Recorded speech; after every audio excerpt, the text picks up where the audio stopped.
Hello, everybody. Welcome to my series on leadership. And today's episode, episode 6, Why Teams Avoid Honest Conversations. It's the leader's responsibility. So, the reason your team avoids honest conversations is somewhere you're not encouraging it. This acorn brain, by the way, is my trademark. Somewhere you're modeling that behavior. You're not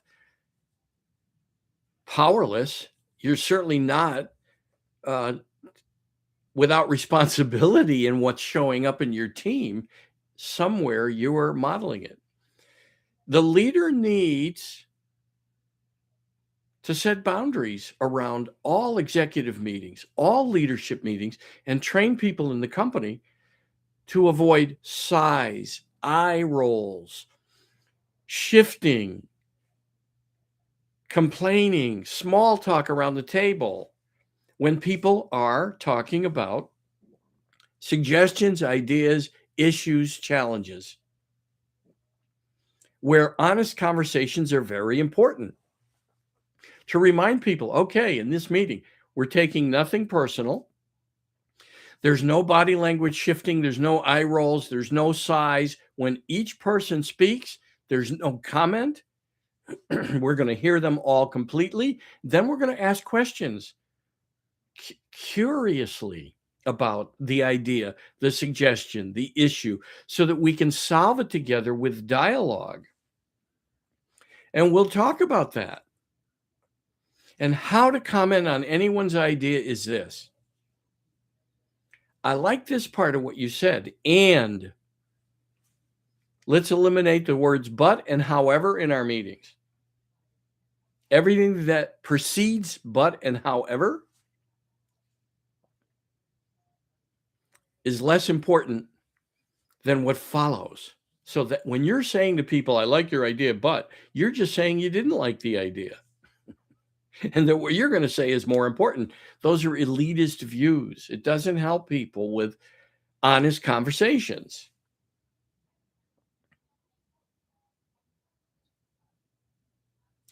The leaders in any organization and in any team, I don't care whether it's a small department or it's a big company, the leaders set the tone for honest conversations. And why teams avoid it is exactly what we just described. Without those boundaries, they feel it. They feel the tension. They know people are in their head making them wrong. They see the eye rolls, the body shift, the sighs. They hear them. They see people turning to whisper. Did you hear that idea from that person? The leader is responsible.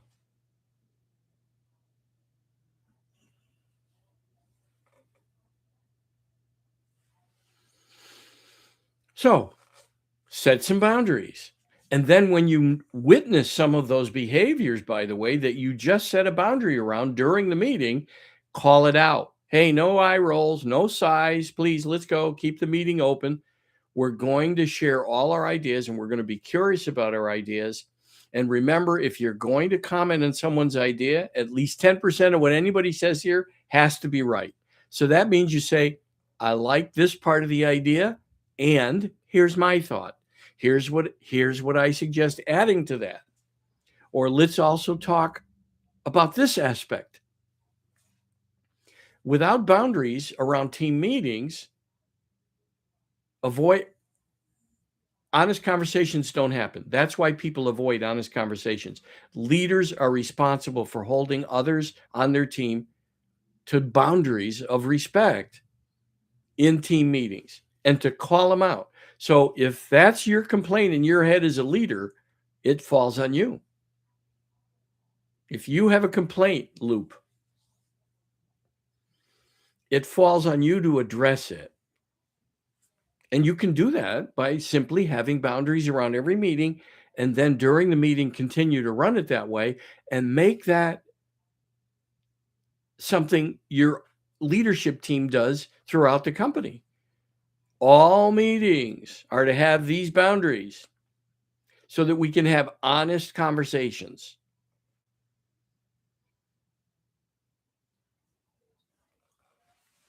And you have to prove this to yourself, because most people would prefer to be right. Right? A leader will say, nah, I could never do that with this team. This team, all they do is complain and gossip. That's your responsibility as well. Teams that gossip and complain haven't been taught what to do with it. You take a complaint with a request to the person or people that can do something about it. If you're talking in the lunchroom about other people in the company, all you're doing is sucking their energy out of them, and you're wasting people's time. And now you're thought of as a gossip. I worked with a guy once that all he used to do was email me and complain about his leadership. So I said, take it to him. And then he'd complain about that. Well, I take it to him, but they don't listen to me. Why is that? And I don't know what he described as taking it to them. So one day he emailed me and I said, if you want to talk about this, I'll talk about it, but I'm not going through all these emails, because he used to write emails that were this long. And quickly I'd see the complaint in the first 2 lines and I would email him back and say, okay, take it to someone who can do something about it.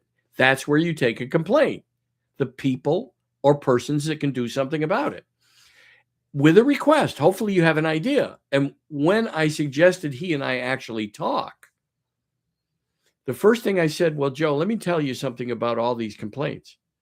They're you.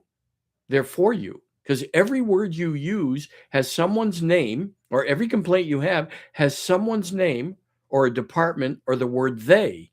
And when you hear yourself using the word they or a name and you're complaining about people, but you're not in the presence of that person or those people, you're gossiping and you're wasting energy, including your own life. You're wasting your own energy. And your team will not perform as well because you're a complainer and a gossiper. And as a leader, you have to make sure you rein that in, and you're the guy or gal that models that behavior. You nip it in the bud. And in team meetings, no sighing, no eye rolls, no side talk, that each person gets the floor. And maybe you need a timer, things like that, to set those details. You encourage honest conversation when you set boundaries, and explain why. Honest conversation is going to help us improve. It's going to help us grow. And we take nothing personally here. That's part of the boundaries.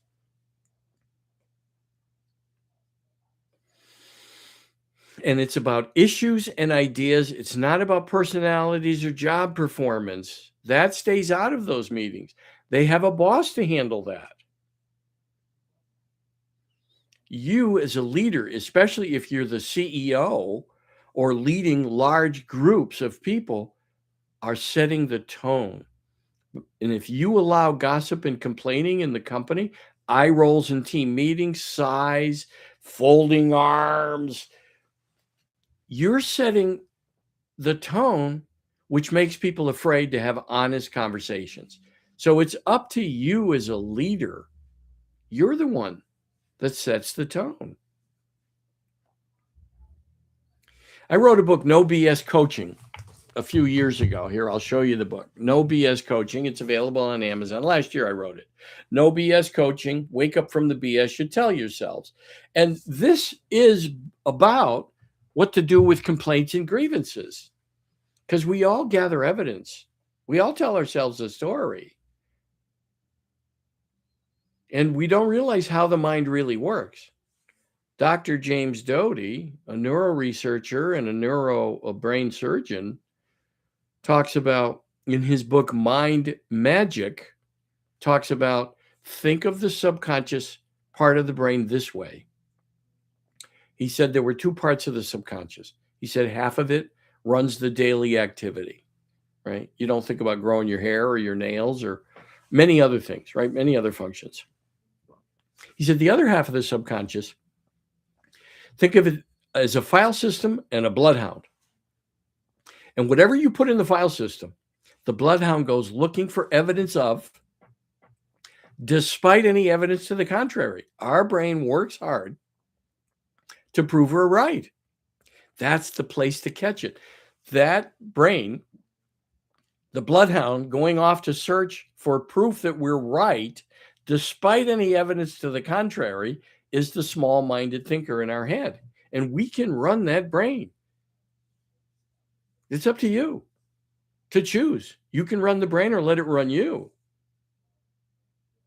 When you run the brain, you learn to be very careful about what you put in the file system and what you start gathering evidence for, because you may be right and you may be wrong. And the brain, again, the bloodhound, is searching for evidence that you're right. That's called confirmation bias. And we see it everywhere. You know what it looks like. It especially happened in COVID, and it's existed throughout humanity, throughout our existence, because it's human. It's okay. If you catch yourself wrong about someone or something, so what? It's funny how in our society we see that every day, because we have people from every side going, hey, we're right. No, we're right. No, we're right. No, we're right. They're wrong. They're wrong. It's almost like you don't know what the truth is. And it doesn't matter the topic or the area, whether it's politics or religion or at work, right? You have departments that though they're doing this. No, it's you guys. That's not a dialogue. And there's no way that people can have honest conversations if it starts or descends into finger pointing and defending.